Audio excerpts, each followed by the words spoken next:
Louvado seja o nosso Senhor Jesus Cristo. Chegamos ao final de nossa jornada. Uma hora tem que acabar, né, gente? Tudo que principia, derradeia. É assim mesmo, as coisas da vida.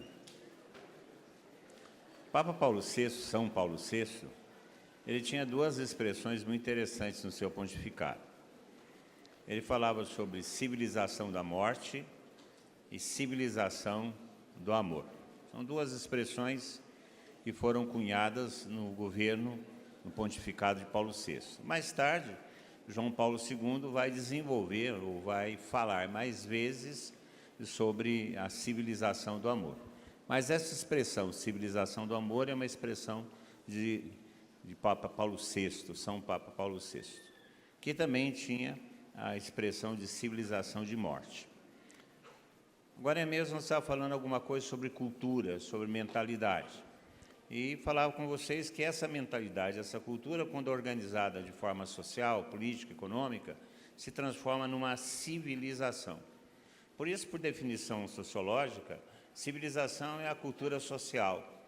É aquilo que é cultural e se torna uma organização, uma maneira de um povo, uma nação se organizarem. Implica em escola, poder, Estado, hierarquia social e etc. e tal. Chama-se civilização. Por exemplo, a cultura egípcia gera a civilização egípcia. A cultura, o modo de vida, os valores que são mais ou menos individuais, familiares, quando agregados numa sociedade, formam aquilo que é chamado de civilização. Portanto, as duas coisas estão ligadas, a cultura e a civilização. Ora, se você tem uma civilização, uma cultura pagã, você vai ter naturalmente uma civilização pagã. Se você tem uma cultura secular, secularizada, não transcendente, você vai ter uma civilização não transcendente, secularizada. Se você vai ter uma cultura sem referência a Deus, você vai ter uma sociedade, uma civilização sem referência a Deus. E é isso que é chamado de civilização da morte, aquela civilização que não tem como referência de organização a figura de Deus ou Deus como autor, como referência, como critério de vida. Como é que se formou essa civilização do amor, da morte, a civilização que nós observamos no mundo hoje? A leitura que nós fazemos é uma leitura religiosa. Tudo começa quando a morte entra no mundo. E a morte entra no mundo quando o homem rompe o seu relacionamento com Deus, pelo pecado. O pecado faz com que o homem se oponha a Deus. O homem é criado à imagem e semelhança de Deus e é chamado para o convívio e a presença, o convívio na presença de Deus. E por isso ele não se importava de como ele era, se estava nu ou não, e convivia no jardim com a presença de Deus. E quando ele se opõe a Deus, porque ele se torna o centro, ele quer ser o centro, quer ser semelhante a Deus, quer ter o conhecimento do bem e do mal, ele se opõe a Deus e rompe esse relacionamento com Deus. Se esconde de Deus no paraíso e depois se ausenta do paraíso, ficando na oposição a Deus.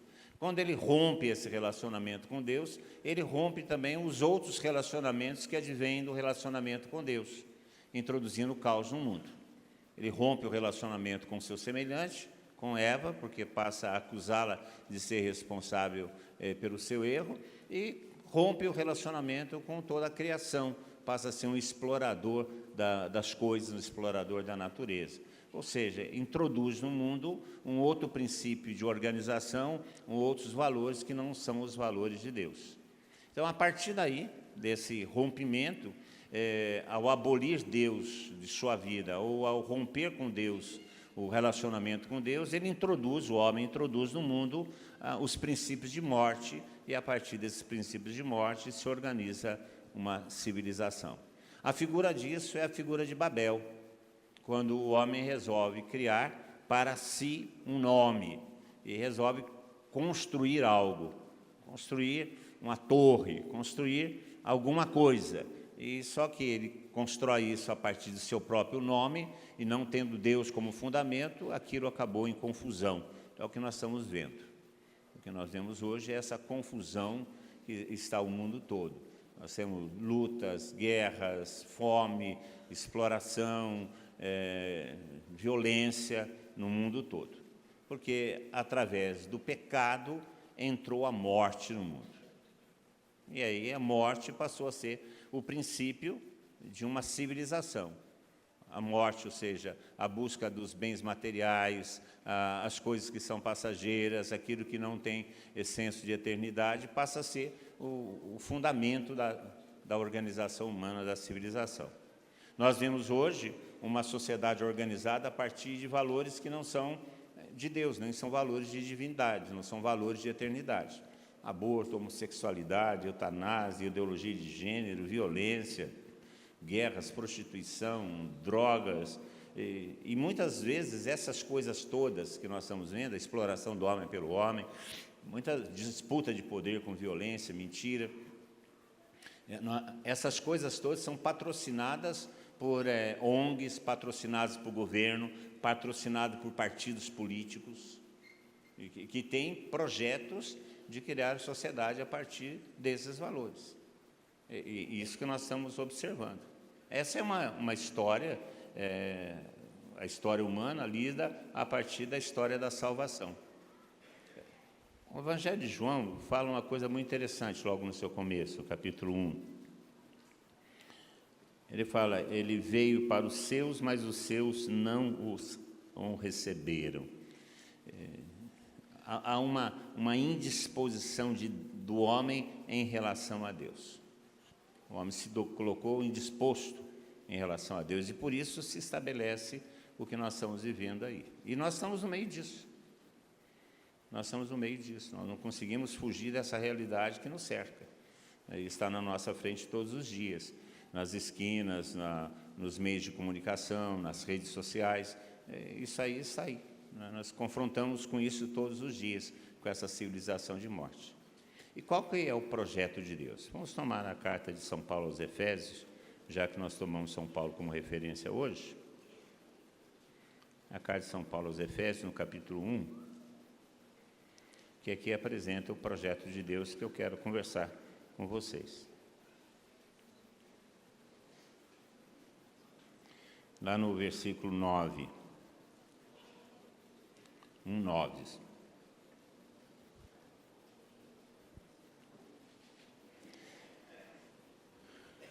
São Paulo escreve assim: Ele nos fez conhecer o mistério de sua vontade, segundo o desígnio benevolente que formou desde sempre em Cristo, para realizar na plenitude dos tempos. 2 pontos.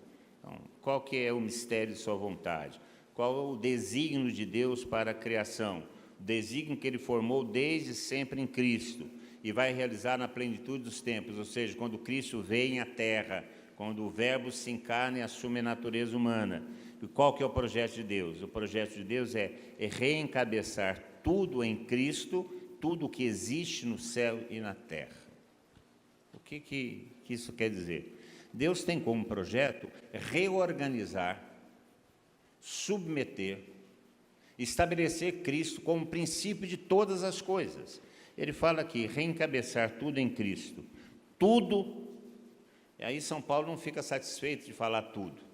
Fala tudo o que existe, mas não é só tudo o que existe, é tudo que existe no céu e na terra, ou seja, não existe alguma coisa que não tenha como vocação ser submetida, ser reordenada ou ser ordenada a Cristo nosso Senhor.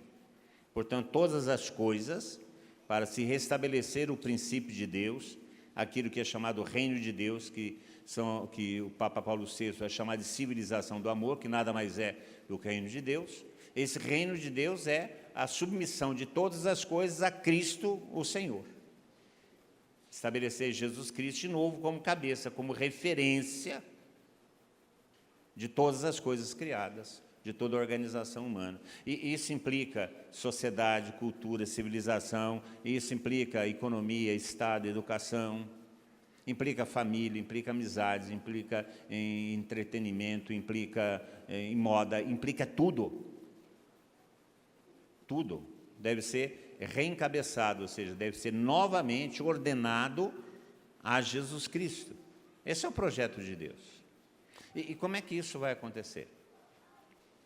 Como que Deus vai fazer isso acontecer? Deus vai fazer isso acontecer através, primeiramente, do envio de seu Filho, que assume a nossa natureza e prega o Evangelho, e funda a sua igreja e manda a sua igreja fazer isso.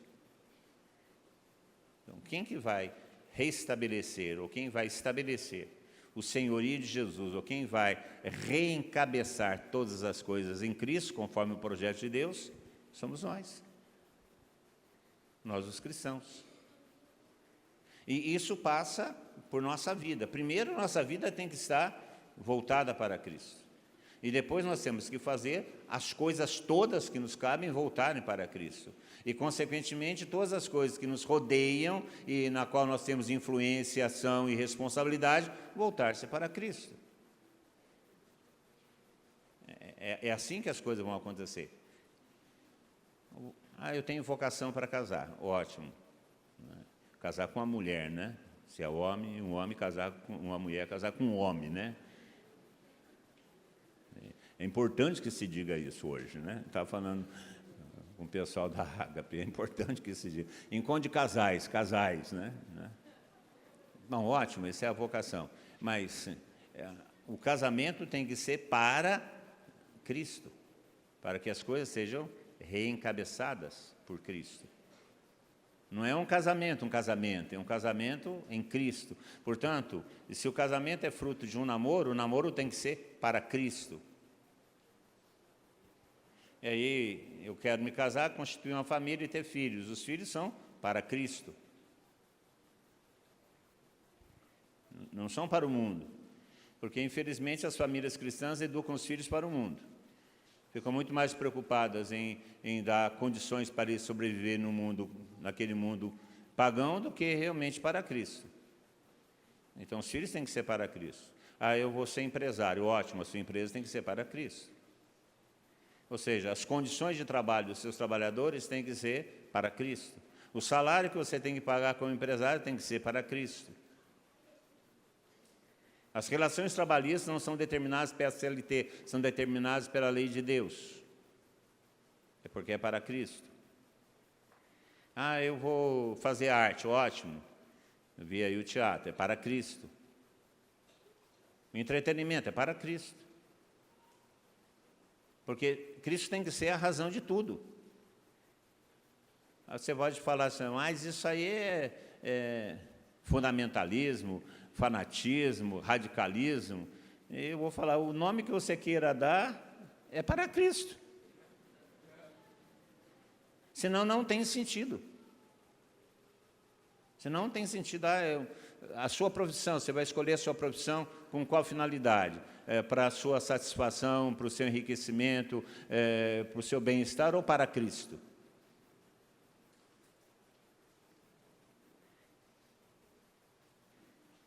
Você vai comprar um carro, para quê? Para Cristo.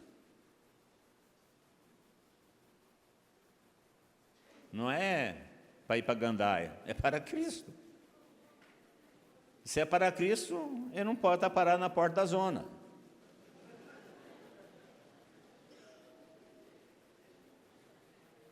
Então, reencabeçar tudo para Cristo. E quem vai fazer, tudo em Cristo, e quem vai fazer isso somos nós.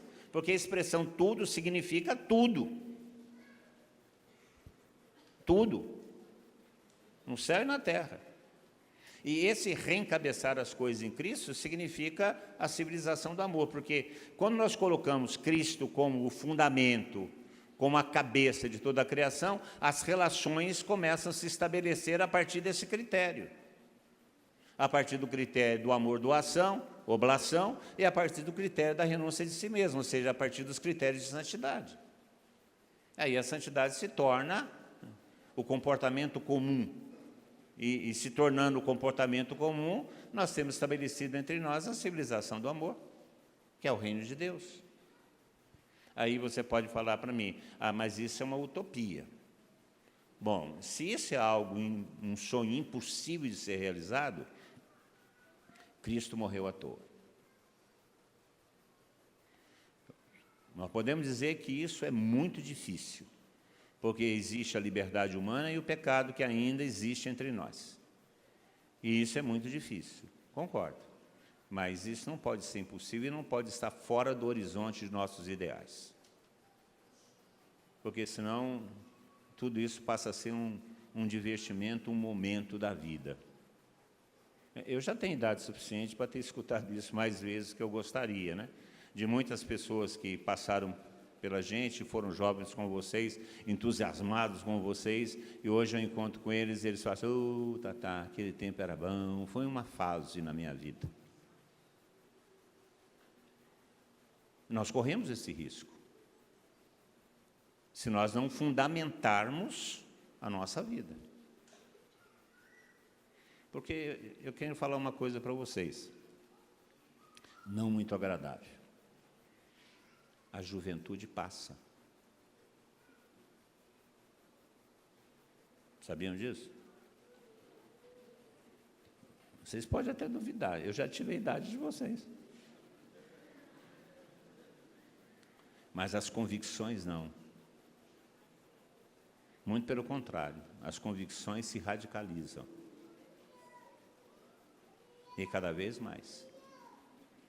E nós vamos, à medida que nós vamos envelhecendo, amadurecendo, o nome que vocês queiram dar, nós vamos vendo quais são as coisas supérfluas e quais são as de valor. E se nós aprendermos isso, nós vamos perseverar. Então, esse sonho de estabelecer o Cristo como referente de todas as coisas, é o sonho, é o projeto de Deus para nós. Estabelecer Jesus Cristo como cabeça significa estabelecer a civilização do amor. Papa Paulo VI fala civilização do amor, Papa Francisco, a Jornada Mundial da Juventude no Rio de Janeiro, tinha gente nossa lá, né? Falava isso, façam florescer a civilização do amor. O que é isso? É exatamente estabelecer Jesus Cristo como o critério, como cabeça, e tudo aquilo que nós fazermos para Jesus Cristo. Os nossos projetos têm que considerar Jesus Cristo como objeto, como objetivo final. Nossa família, nossa profissão, o que a gente quiser ser, o que a gente quiser fazer. Senão não tem significado. É necessário que a gente se posicione em relação a isso. Como fazer, então, que a civilização do amor se estabeleça? O Papa João Paulo II lançou um desafio. Ele fala que a cultura de Pentecostes, nós sabemos que cultura gera civilização, que a cultura de Pentecostes é a única capaz de fecundar a civilização do amor. Portanto, ele vai ligar a experiência de Pentecostes, que gera uma maneira de ser, uma cultura, uma mentalidade, a experiência de Pentecostes como fundamento de uma civilização do amor. E ele diz mais, diz que essa experiência, essa cultura, essa vivência de Pentecostes é a única capaz de fecundar a civilização do amor. E é verdade. Porque se nós tivemos, num certo momento da história da humanidade, um princípio muito evidente da civilização do amor, que foi nas comunidades primitivas, e isso é devido à proximidade com Pentecostes, da experiência de Pentecostes. Na medida em que o Pentecostes se tornou um tanto quanto opaco e difuso na história da igreja, também nós nos distanciamos dessa realidade da civilização do amor a partir da vivência cristã, da santidade e dos valores do Evangelho. Por isso, o Papa retoma isso. É somente a partir da cultura de Pentecostes que é possível a civilização do amor. Ou seja, ele falava que o Pentecostes é uma experiência para o mundo, necessária para o mundo. O derramamento do Espírito Santo para conformar o mundo novamente a Cristo Jesus é dado um dia de Pentecostes, não é dado somente para todos os discípulos que estavam lá, é dado para toda a terra, porque a profecia de Joel, proclamada por Pedro, vai falar sobre toda a carne, servos e servas, filhos e filhas. Portanto, o Espírito Santo é derramado novamente e se restabelece aquela condição inicial da criação, onde o Espírito pairava sobre as águas. Portanto, pelo Espírito Santo é possível reordenar todas as coisas a Cristo Jesus, pelo Espírito Santo que é dado no dia de Pentecostes. Portanto, trata-se de transformar a sociedade a partir do poder do Espírito Santo. Porque o Espírito Santo nos foi dado como poder, como experiência de poder para testemunhar Cristo, transformar a sociedade por Cristo Jesus, edificar o mundo em Cristo Jesus. Por isso, o Pentecostes é o elemento fundamental para que essa civilização do amor possa se estabelecer novamente. Porque é a partir da experiência do amor de Deus é que nós podemos estabelecer a civilização do amor. A cultura de Pentecostes cria uma civilização que respeita as relações humanas, as relações com as coisas criadas. A experiência de Pentecostes nos dá a sede de santidade, que é exatamente a base de toda essa civilização nova, baseada nos princípios de Deus e não nos princípios do homem. A civilização, a experiência de Pentecostes nos faz reconhecer toda a criação como obra de Deus e glorificar a Deus por sua criação. A experiência de Pentecostes faz com que a gente se estabeleça relações responsáveis e construtivas, e não relações passageiras e fúteis. Por isso, o Senhor, ao sair do mundo e deixar aos apóstolos a responsabilidade de reedificar o mundo a partir dele, deu o Espírito Santo, porque sem isso seria impossível. Preparar o mundo para a volta de Cristo, estabelecer no mundo a civilização do amor para que o Cristo possa voltar e encontrar o seu reino. Tem um santo que fala que o que apressa a vinda do Cristo não é a maldade dos pecadores, mas é a santidade dos cristãos. Quanto mais santos formos, mais depressa Jesus Cristo vem. Isso é uma verdade. Isso é uma verdade, que um santo não disse. É certo que nós temos uma vida eterna para ser vivida, mas também temos uma vida temporária que não pode ser esquecida. E durante essa vida temporária que vivemos, nós devemos construir a nossa vida eterna. A civilização do amor é a construção da vida eterna para todos os homens a partir de Jesus Cristo. Quem que deve ser responsável por estabelecer isso? Nós. Tomem o Evangelho de Mateus, no capítulo 5.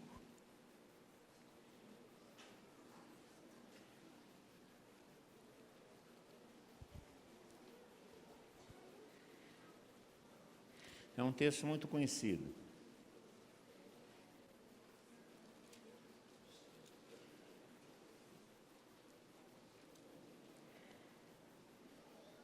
Versículo 13. Vós sois o sal da terra. Vós sois o sal da terra. Ora, se o sal perde seu sabor, com que salgará? Não servirá para mais nada, senão para ser jogado fora e pisado pelas pessoas. Vós sois a luz do mundo. Uma cidade construída sobre a montanha não fica escondida. Não se acende uma lâmpada para colocá-la debaixo de uma caixa, mas sim no candelabro, onde ela brilha para todos que estão em casa. Assim também brilhe vossa luz diante das pessoas, para que vejam vossas boas obras e glorifiquem e louvem o vosso Pai que está nos céus. Quem é responsável por estabelecer essa civilização do amor? Responsável por reencabeçar Cristo, somos nós. Porque nós somos o sal da terra. Porque nós somos a luz do mundo. Porque nós, os cristãos, somos a salvação do mundo. O mundo vai ser salvo pela presença dos cristãos no mundo. Não pela presença dos grandes heróis, grandes cientistas. O mundo vai ser salvo pela presença dos cristãos no mundo. Fala aí para o seu irmão, para a sua irmã, você é salvador do mundo, você é salvadora do mundo.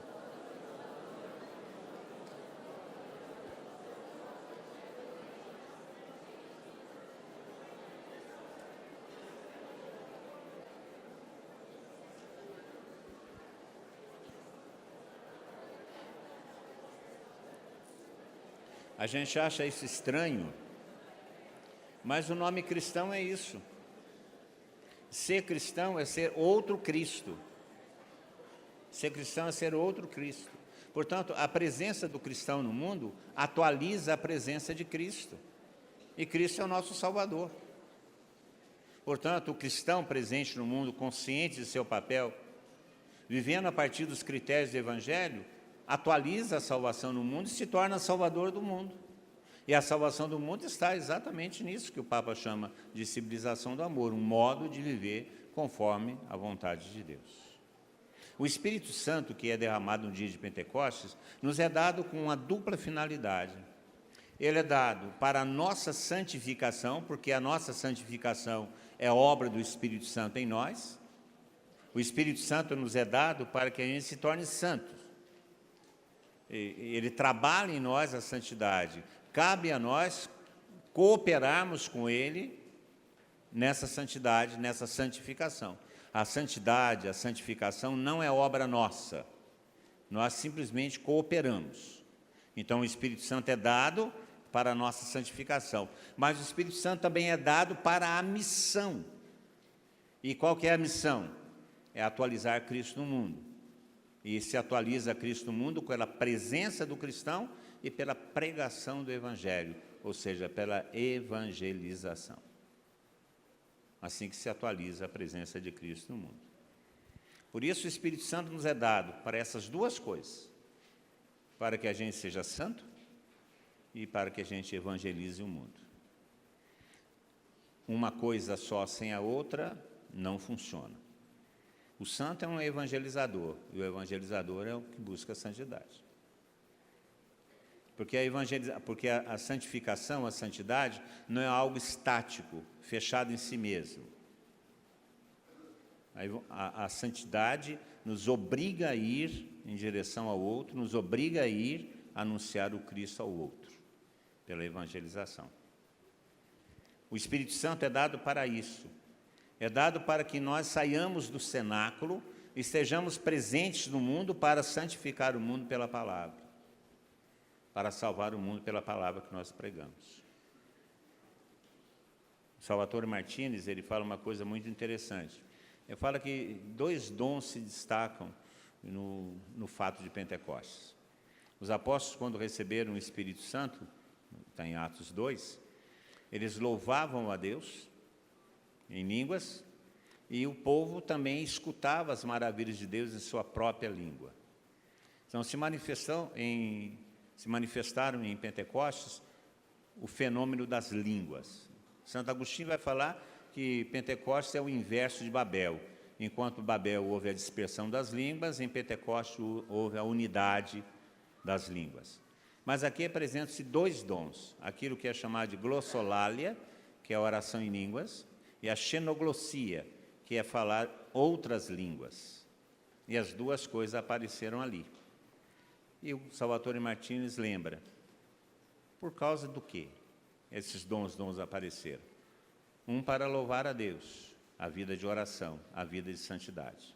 O outro para falar com os homens, a pregação, a evangelização. O Espírito Santo, então, é dado para a nossa santidade e para a evangelização.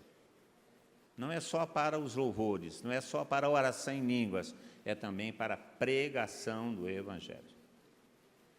Nós precisamos testemunhar Jesus Cristo com a nossa vida e pela pregação da palavra em todos os lugares onde nós estivermos, para que dessa forma as coisas sejam reencabeçadas em Cristo.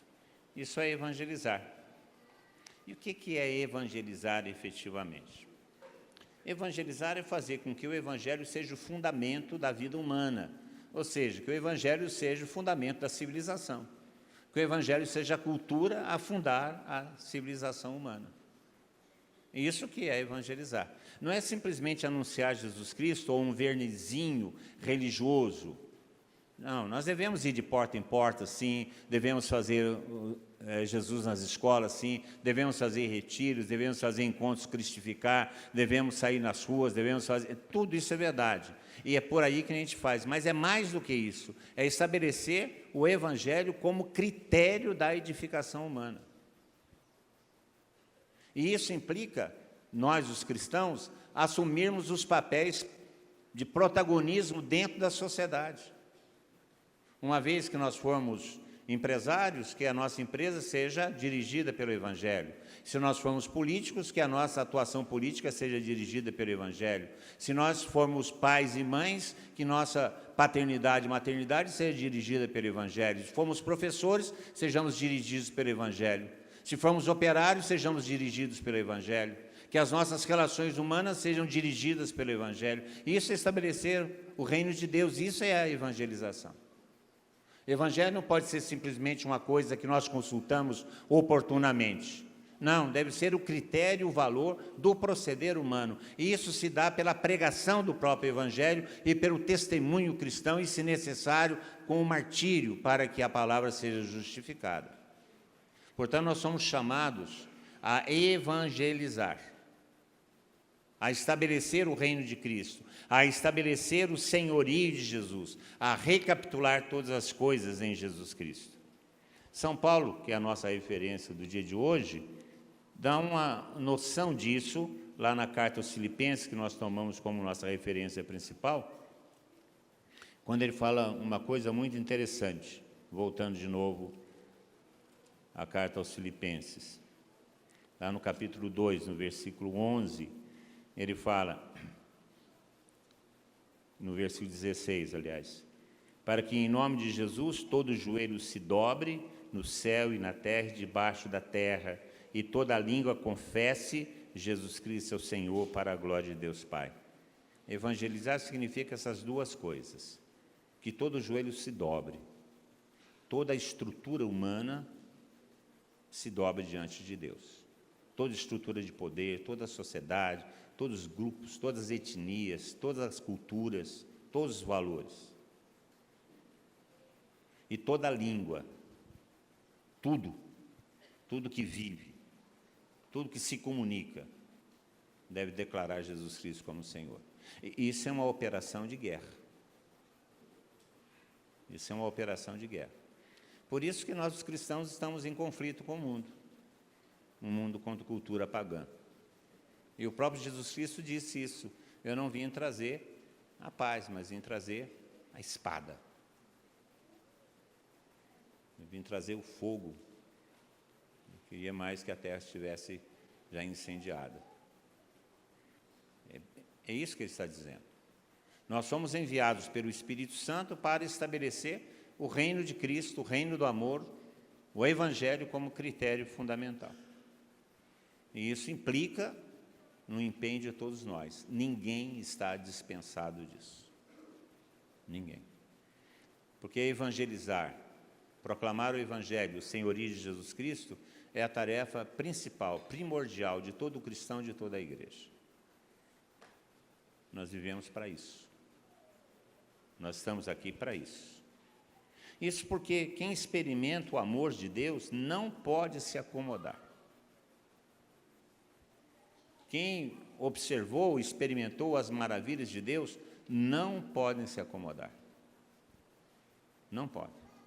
É preciso anunciar, é preciso proclamar o senhorio de Jesus, porque essa foi a nossa salvação, essa é a salvação do mundo. É por isso que nós estamos aqui. Essa foi uma grande motivação de minha vida. Quando eu era mais jovem, logo depois que eu tive uma experiência com Deus, eu imaginei, naquela época eu não tinha noção nenhuma de igreja, nada dessas coisas, eu imaginei comprar uma motocicleta, botar uma mochila com uma muda de roupa, uma Bíblia, e sair parando em cidades pequenas, ficando um mês em cada cidade, pregando o Evangelho, organizando comunidade, indo para outra cidade, até morrer. Eu cheguei até a pensar isso mesmo, cheguei até a comprar uma moto para isso, mas só que naquela nunca funcionou, coitada da moto. Uma moto tão velha, mas que eu podia comprar, ela só funcionava morro abaixo, ela não conseguia subir o morro. Mas cheguei a preparar um roteiro, iria não sei para onde, porque eu não conseguia imaginar que as pessoas não conhecessem Jesus Cristo. Não conseguia imaginar que as pessoas não tivessem acesso àquela riqueza que eu tive acesso e que tanto transformou minha vida e que tanto fez por mim. Não conseguia. Aliás, eu não consigo ainda. Ainda não consigo conceber isso. Eu lembro que eu ia na missa às 7h30 da manhã, na Soledade, e não sabia quase nada das Escrituras, e escutava o sermão do padre, e às 8h30 terminava a missa. Eu pegava uma daquelas ruas de Itajubá, a reta de Itajubá, e batia na porta, 8h30 da manhã, se pessoal domingo, o pessoal querendo dormir até mais tarde, aí vinha um maluco, um cara lá com 20 anos, batendo na porta do sujeito, o sujeito acordava, bom dia, o evangelho de hoje diz o seguinte, e repetia a homilia do padre para aquele sujeito, e malemar escutava aquela mulher, ainda com os bob na cabeça, porque eu não conseguia, e não consigo até hoje entender como que as pessoas podem viver sem conhecer Jesus Cristo. E penso que o mundo está do jeito que está exatamente por causa disso, porque não conhecem Jesus Cristo. E nós que conhecemos Jesus Cristo, nós que experimentamos a sua misericórdia, nós que experimentamos a sua atenção, porque Deus olhou para nós e nos tirou da insignificância de nossa vida sem Ele. Olhou para nós e deu um sentido, um ideal. Olhou para nós com misericórdia e disse, vocês são meus, eu estou com vocês em minhas mãos. É impossível para nós que temos essa experiência, não querer que essa experiência seja também a experiência daqueles outros que vivem de maneira infeliz, embora não saibam disso. E é isso que deve impulsionar o nosso coração. E achar os meios para isso. Eu sou profundamente agradecido a Deus, já disse isso, porque Deus me possibilitou fazer alguma coisa por seu reino. Quando eu vejo vocês aqui reunidos, nós somos quase 800 jovens que estiveram por aqui hoje, meu coração se enche de alegria e de agradecimento a Deus, porque nós conseguimos chegar até aqui. E se eu olho para trás dos 40 anos da comunidade da Venice, quantos já passaram por aqui e já fizeram um bem danado para essa igreja diocesana e para o Brasil todo, porque de vez em quando eu encontro pessoas que passaram por nós em cada canto mais doido desse Brasil. E nós já estamos começando a povoar o céu. Já está cheio de gente nossa lá. Já está começando a ficar interessante para lá. Porque nós não nos acomodamos. Nós não nos contentamos em fazer algumas coisas. Nós queremos fazer tudo o que seja possível fazer para que as pessoas conheçam Jesus Cristo e fundamentem sua vida em Jesus Cristo. Porque nós somos chamados a isso. João Paulo II disse numa carta aos jovens, num discurso, numa audiência, quero pedir a ajuda de vocês. Não posso estar em todos os lugares, a idade e a saúde me impedem. Mas se vocês forem, eu estarei junto e terei realizado o meu sonho.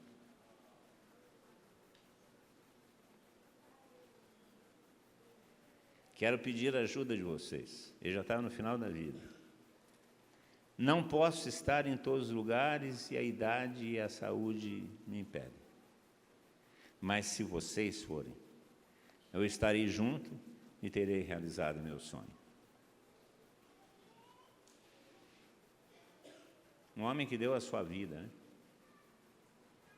Nós devemos afirmar com convicção a nossa fé em Cristo, nosso Salvador e Senhor. A fé que nós recebemos como dom do alto, que é a razão de nossa vida. Nós devemos comunicá-la, sem reservas. Paulo, na sua vida, falava isso sem parar. Ai de mim se não evangelizar. Eu não me envergonho do Evangelho. São expressões que devem estar no nosso coração, porque nós somos chamados a constituir, a partir da experiência do amor de Deus que foi derramado em nossos corações pelo Espírito Santo que nos foi dado. A partir dessa experiência, nós somos chamados a estabelecer esse amor, que é a nossa experiência, como referência, como fundamento, como critério da humanidade nova.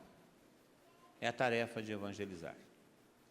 Esse ano nós vamos começar na Javenice 2 anos de missão, 2 anos de evangelização.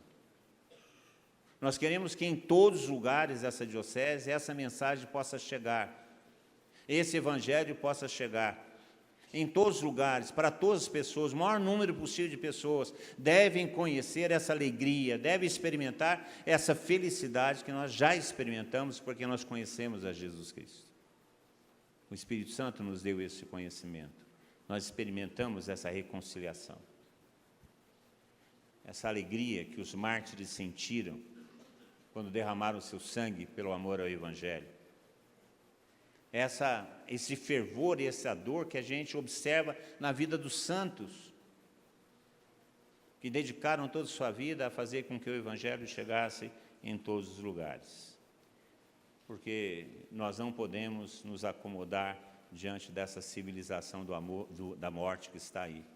Nós temos que estabelecer a civilização do amor.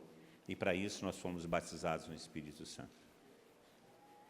E eu queria concluir essa breve exposição com um texto que parece que foi escrito para nós, há 10 anos atrás.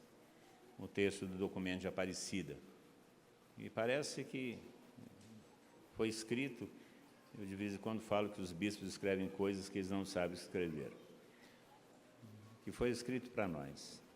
Lá no número 548 do documento de Aparecida diz assim: necessitamos de um novo Pentecostes.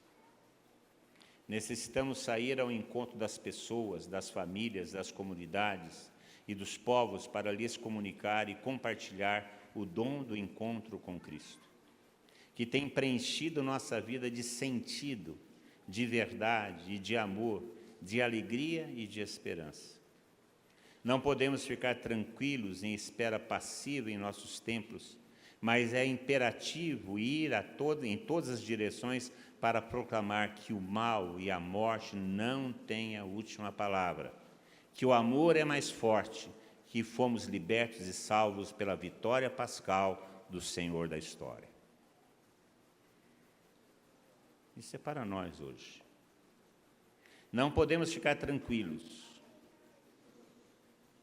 Não podemos ficar em espera passiva em nossas igrejas, em nossas comunidades, em nossos grupos de oração. Mas é necessário, é imperativo, é obrigatório ir em todas as direções para dizer que o mal e a morte não têm a última palavra, que a última palavra pertence a Jesus, o Senhor da história. Essa é a mais nobre tarefa que alguém poderia nos dar. E para isso nós já estamos capacitados, porque o Espírito Santo veio sobre nós e nos ungiu para anunciar a boa nova a todos. Dessa forma, nós vamos estabelecer o projeto de Deus, reencabeçar todas as coisas em Cristo, que é estabelecer a civilização do amor, que é fruto da santidade de cada um de nós, que é resultado de uma experiência de fé e de sentido em nossa vida. Esse é o sentido da vida cristã. Eu aproveito essa oportunidade para agradecer essa chance que vocês, como Cristificar, me deram de falar com vocês durante o dia de hoje. Foi tremendamente edificante para mim vê-los, ver essa juventude toda entusiasmada. Já não consigo rezar como vocês rezam, porque a minha idade já não permite. Não em profundidade, não em crença, mas o jeito. Mas eu quero agradecer o testemunho de vocês. É por conta desses testemunhos que a gente toca um pouco mais a vida. É por conta desse testemunho e da responsabilização que vocês nos dão com a busca de santidade que faz com que a gente caminhe. Eu quero agradecer a cada um de vocês em particular. Muito obrigado por vocês serem quem vocês são.